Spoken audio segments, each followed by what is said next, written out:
Hello and welcome to Addis News Hour. I'm Daniel Kasahun with the news. The spokesperson of the Ethiopian Ministry of Foreign Affairs, Meles Alem, has briefed journalists over major happenings in recent times yesterday. In delivering the ministry's weekly briefing, the spokesperson highlighted the recent diplomatic engagements by senior government officials, which the government of Ethiopia has given due emphasis to strengthen the country's economy attractions. ከየትኛውም ሀገር ጋር የሚደረግ ግንኙነት ከማንኛውም ዓለም አቀፍ ድርጅት ወይም የበየነ መንግስት ተቋማት ጋር የሚደረግ ግንኙነት The government and the nations of various countries have shown a keen interest to bolster their bilateral ties and strengthening trade and investment schemes following the Pretoria Peace Agreement. This is really the peace dividend Ethiopia is building and benefiting from. Now a new chapter is already heralded. As you know the Ethiopian Ministry of Foreign Affairs is duty-bound in fostering key objectives, which is strengthening diplomatic ties with respective countries in a way to fostering the homegrown economic agenda of the country, thereby ensuring the aspired prosperity. The spokesperson has also responded to queries posed by the press on the current status of the Grand Ethiopian Renaissance Dam issues, and he said Ethiopia has maintained its firm stance over it and continued its construction 24/7. As far as the GERD is concerned, the position of Ethiopia is crystal clear. It's very clear. A negotiated settlement is the only way forward. I have been following the statement by His Excellency Foreign Minister Shami Shukri yesterday at the Foreign Minister meeting of the Arab League. I was a bit puzzled that there was nothing new about the developments on the constructions and negotiations of the GERD. So the statement is not helpful. It's not helpful. And Nile is an African water. It's an African issue. It's incumbent upon the riparian countries to address any outstanding issues on the Nile. A number of Ethiopian students who successfully finished their academic studies through the Chevening Awards program in the United Kingdom and have returned to support Ethiopia's vision and potentials are welcomed by the British Embassy in Addis Ababa yesterday. The Foreign, Commonwealth and Development Office, which receives funding from the United Kingdom government funds and oversees the Chevening Award program, which is aimed at ensuring quality education. Ethiopia has long been one of the nations in the world to benefit from the Chevening Awards, which were established in 1983. Huge welcome to all our Chevening scholars, leadership and media fellows. And I'd like to welcome back the 2022 Chevening Leadership Fellows after the successful completion of your 8-week fellowship at the University of Coventry. Well done, many congratulations. And I'd also like to welcome back the 2021-22 Chevening Scholars to Ethiopia as well after the successful completion of your 1-year master's programme at different universities around the UK. We like to think the Chevening Scholarship, the Chevening scheme is very prestigious. We focus on quality over quantity. And I have to say, from the discussions I've had tonight, I've really been reinforced in that view. You are a fantastic crop of alumni of the scheme. The main scholarship program attracts more than 5,000 applicants, of which we're likely to take only 20. So it's a really prestigious scheme. You are the cream of the crop, as it were. The returning batch of Ethiopia's Chevening scholars from the 2021-22 academic year have graduated from various disciplines of study. You are all leaders in your fields. As I say, you are the cream of the crop. You've got bright futures ahead of you. And I'm really proud that the United Kingdom has been able to support you in your studies and your ambitions, support your careers in really important areas: governance, law, media, health and innovation. I really hope you enjoyed your stay in the UK as well. There's nothing quite like spending time in a country and getting to know the people to help you gain different perspectives and understanding of why, how a country operates and people's histories and cultures. So I hope you got to know lots of people in the UK and you've come away with a strong fondness for the country.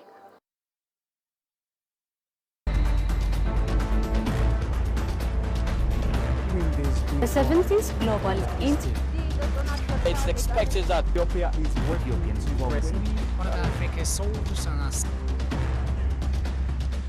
Our news is always aired on Monday to Friday on 11 a.m. and 9 p.m. and also on Saturday and Sunday on 9 p.m. Make sure to follow us.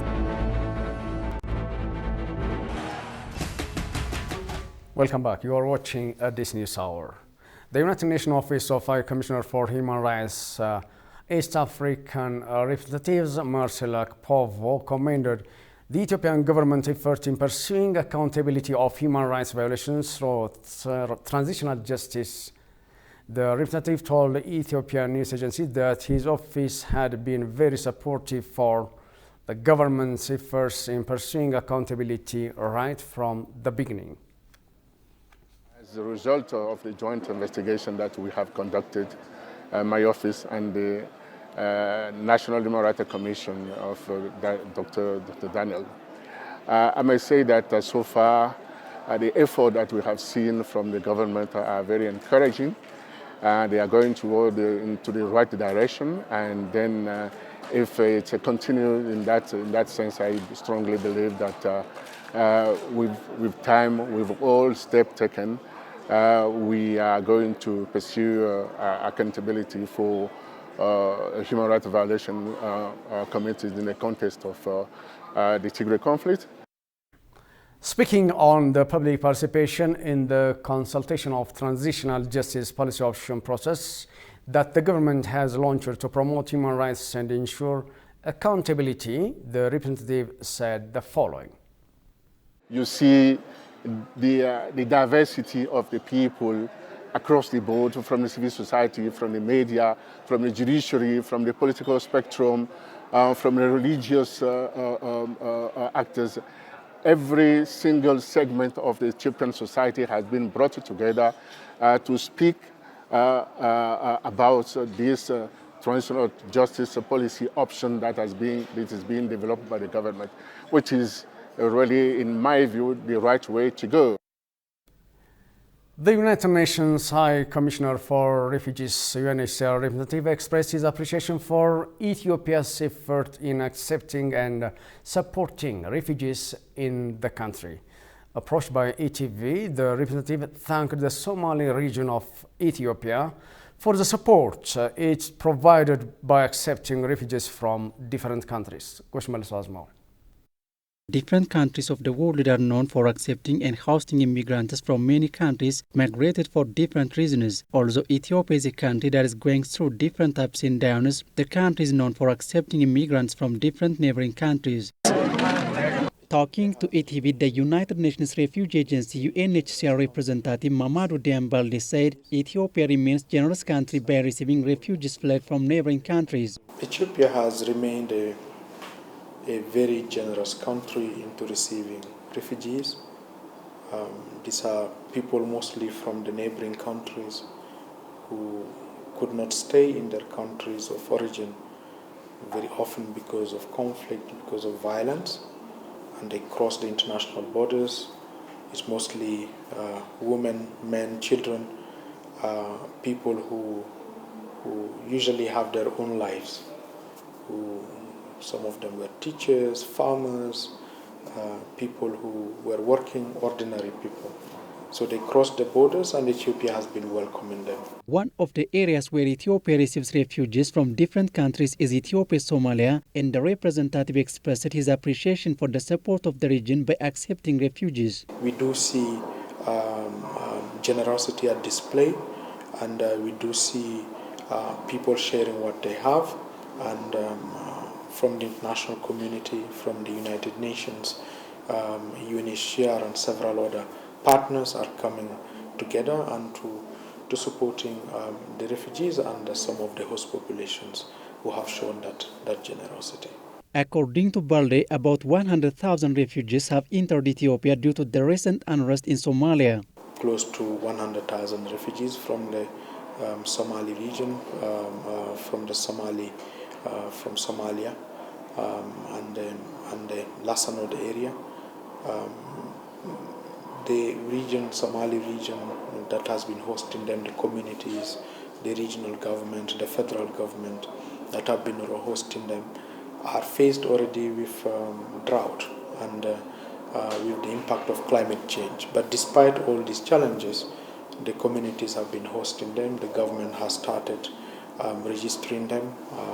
The government Refugees and Returnees Service, with our support, has started registering them. He disclosed that UNHCR is working to return and rehabilitate IDPs in Ethiopia.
በመጣበት ጊዜ ያውን የሚታየው ቤታውን ተሰራው ደሞ ከተለሳዳሪው ተገልጿል በቂ አይደለም ዱንካን የለም ይሄ መንጎስር ነው የሚሰፍረው ሁሉ ይሄ ዝናብ እየዘነበ እዛ ውስጥ ነው ብራሩ አሁን አንዳንዶቹ ማሻአላ እየመጡ ማለት ነው ራሳቸው ለሶስት ቀን ብቻ አድሮበት የሚወጡ እየሰሩ እየተስፋፋ ነው ለወደፊቱ ኢንሻአላ እኛ ተስፋ አንቆርጥም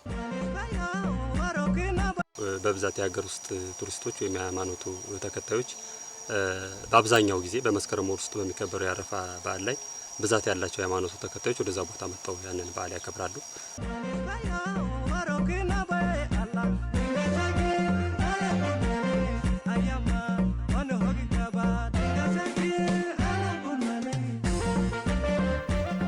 This is Addis News Hour.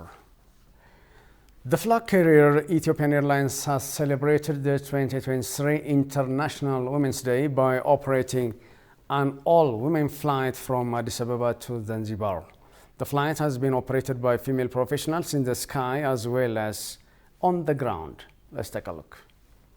Once again, enjoy the holiday. Happy marching.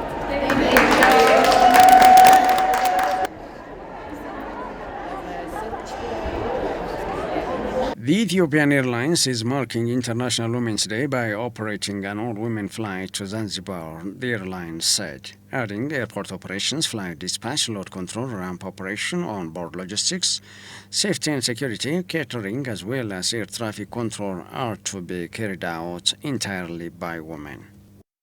Do you know today we have 44 female pilots.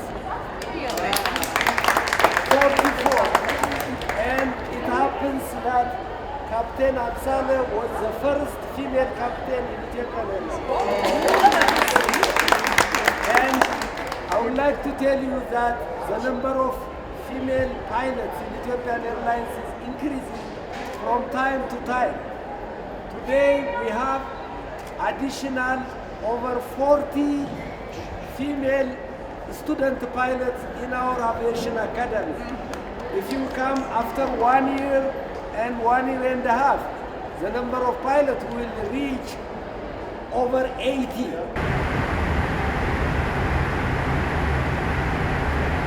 Ethiopian added that the 7th annual All-Women Flight Initiative is the airline's trend that marks the International Women's Day. It's our day, and they give us the privilege to be only female today, from the cockpit to the flight attendant, so it's a great thing. It's a great privilege. As a student pilot myself in South Africa, knowing that we've got an all-female crew is just such an absolute privilege. So it's so nice to see how the world is embracing women and where we are going. From here on, we're only going to reach new heights. Really good. I really feel really good to be a part of it, and I think in the last few decades, women have been celebrated really well because of who they are and what we are, right? I think between men and women, I think women are a lot more multitasking, and they can do a lot more than, they've been given over the years. But I think in the last few decades that has changed, and I'm so glad to be a part of, International Women's Day, celebrating that with Ethiopian Air.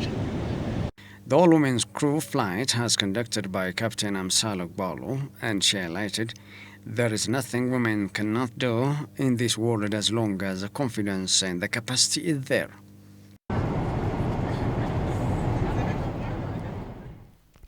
The Chief Executive Officer of the Kabani Design, Samhal Ghosh, says she became exporter of bags to Europe and African markets starting from small business 7 years ago. During her stay with Meet EBC program, she expressed her dream of being the largest manufacturer of bags, clothes and shoes on the African continent in the years to come. Shagai Mata has more. CEO of the Kabana Design, Samhal Ghosh, established bag-producing business 7 years ago. As a female entrepreneur, she took on over 130 workers, mostly women, and exports refined bags mainly to Europe and African markets. The entrepreneur indicated that her bags are beautiful and designed with Ethiopian historical backgrounds. Our bags are mainly designed in Ethiopia with a modern touch, but with historical background integrated within our designs. And we market it towards the international market as a product that is beautiful, but that also has a social impact on the livelihoods or on the employees' livelihoods. Ghosh hopes the Kabana Design to be the largest brand in manufacturing bags, clothes and shoes in Africa in the years to come. I would say that we would be the largest brand within my continent, Africa, and then the largest manufacturing within East Africa as well. And I do see myself opening a training space for women. If I can make it 100%, great. If not, I'll stick with that 80% that I have. Training center to do skill gap filling. So we'll be doing that as well. I see us as a 360 brand as well. Not only doing bags, but also clothes, shoes, and involving other producers as well, makers in my industry, in my sector, and involving that and creating one center platform to be able to market it abroad as well. She also indicated that her leather bags are being mainly exported to Europe and African markets.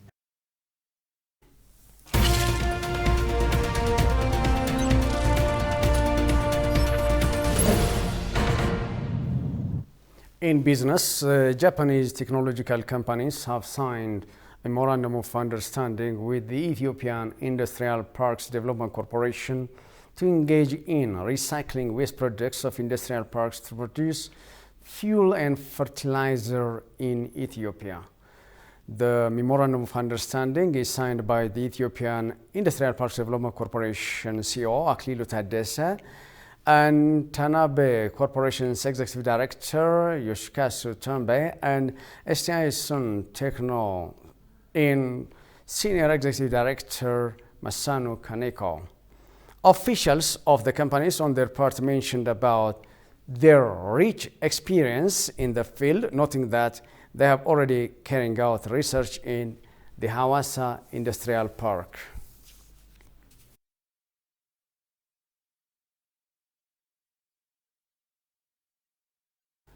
The State Minister of Foreign Affairs, Misganu Arega, urged Qatari investors to participate in various investment fairs in Ethiopia. Organized by the Ethiopian Embassy in Qatar, A forum deliberated on promoting investment potentials and opportunities in Ethiopia. Shagai Matazmo. The State Minister of Ministry of Foreign Affairs, Misganu Arega, addressed the Ethiopian Investment Forum held in Doha, Qatar. Ethiopia's favorable infrastructures and eco-friendly industrial parks located with close proximity to the country's export corridors, as well as its cheaper and sufficient energy power capacities, were also highlighted. Ambassador Misganu urged participants to invest in Ethiopia, recalling Ethiopia's natural resource potentials, as well as opportunities in the manufacturing, agro-processing, hospitality, and tourism sectors. The economic reform is undertaking. We are opening up the banking sector with a new law enacted currently, and we have also established the Capital Market Authority so as to provide in the future the stock exchange, other financial sector liberalization. That is a key area. And the other area is we have opened already the telecom sector that has been closed for long. From the very establishment of the Ethio Telecom, highly government-owned. The investment, trade and cultural ties between the two countries is promising, Arega also indicated. And since we've opened our embassy, the business relation, the trade, economic engagement has been increasing tremendously. So the relation between Ethiopia and Qatar is growing. Ethiopia's envoy to the state of Qatar, Faisal Ali, for his part, said Ethiopia is registering an invincible economy amid various challenges. The challenges we faced actually as a global community, but our economy is resilient. It's one of the very fundamental input that is needed for development. Investors participated in the forum expressed Ethiopia as a convenient country to invest in. I just wanted to ensure the gentleman that I think Ethiopia is one of the best destinations to invest. We are there and we are planning to, inshallah, very soon also open our first food recycling company that will be the first in East Africa. And of course, we all know how Ethiopia is well connected to the Djibouti port, and all the logistics are going in a very good and smooth way also. Legal frameworks began to put in place to further strengthen the investment, trade and cultural ties between Ethiopia and Qatar. Let's recap the headlines. The Minister of Foreign Affairs said a negotiated settlement is the way forward on the Nile water.